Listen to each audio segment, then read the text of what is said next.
وعبدولي جامع عيسى waxaan ahay maareeyaha hay'adda maalgashiga iyo horumarinta Puntland PIDA baa la lahaa Puntland Investment and Development Authority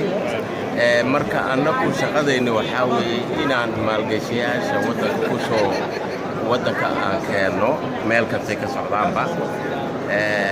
maadaama maanta aan halkan aan joogo oo meesha shirka weyn expo weyn oo lagu qabto kalluumaysiga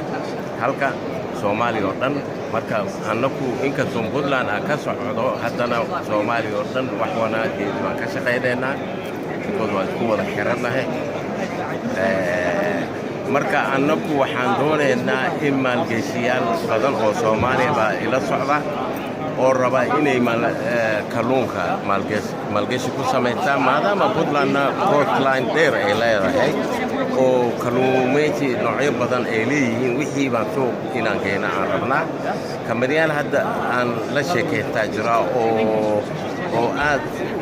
u jecel inay maaragtay wax nala qabtaan ama kalluunka iibsadaan ama kalluunka la engejiyo ama kuwa maaragtay kalluun waxaa jira inta la warshadeeyo kalluumaha kale cunto ahaan loo siiyo waxaa laga helaa qaybta